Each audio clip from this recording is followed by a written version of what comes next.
بسم اللہ الرحمن الرحیم۔ بسم اللہ الرحمن الرحیم۔ اللہ تعالیٰ نے انسان کو اشرف المخلوقات بنایا اور اس کی ہدایت کے لیے 1,24,000 انبیاء اور اس کے بعد ائمہ ہدایت کے لیے، تاکہ کل یہ نہ کہ مجھے کوئی بتانے والا نہیں آیا۔ اس لیے کوئی مسئلہ بھی ہے نا، اس مسئلے کا حل ہے۔ مثلا ایک نوجوان ہے کہ جب جوانی پر پہنچتا ہے تو اسے اطلام ہوتا ہے، اور اطلام خواب میں ہو تو کوئی گناہ نہیں ہے، لیکن اگر وہ خود اپنے ساتھ ایسا عمل کرتا ہے کہ جس کی وجہ سے اس کی منی خارج ہو جاتی ہے تو گناہ گار ہے، گناہ ہوگا، اس لیے ایک بہت بڑا گناہ۔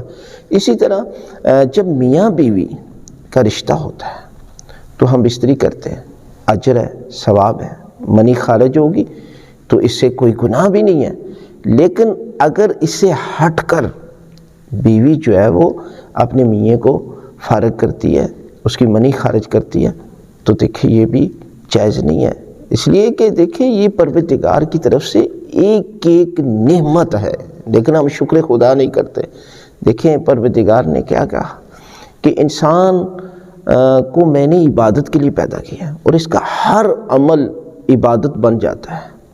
یعنی یہ نماز روزہ عبادت نہیں ہے، بلکہ اس کا 24 گھنٹے ہر لمحہ ہر کام اللہ اور اللہ کے رسول کی شریعت کے مطابق ہوگا تو اس کا ہر عمل جو ہے وہ عبادت بن جائے گا۔ لیکن ہم اس سے ہٹ کر، جس طرح امام کے پاس ایک بوڑھا شخص آیا، عرض کرتا ہے مولا میں نے گناہ چھوڑ دیے ہیں، تو امام نے فرمایا کہ تو نے گناہ نہیں چھوڑے بلکہ گناہ تجھے چھوڑ گیا، اب تیرے اندر کچھ چیز ہی نہیں ہے، طاقت ہی نہیں ہے۔ یہی وجہ ہے کہ ہم جب بوڑھے ہو جاتے ہیں تو پھر عبادت پر، قرآن پر اور باقی معاملات پر زور دیتے ہیں۔ جب آپ جوان ہوں، جوانی میں توبہ کریں اور یاد خدا میں رہیں تو یقیناً آپ کو اجر اور ثواب بہت زیادہ ملے گا۔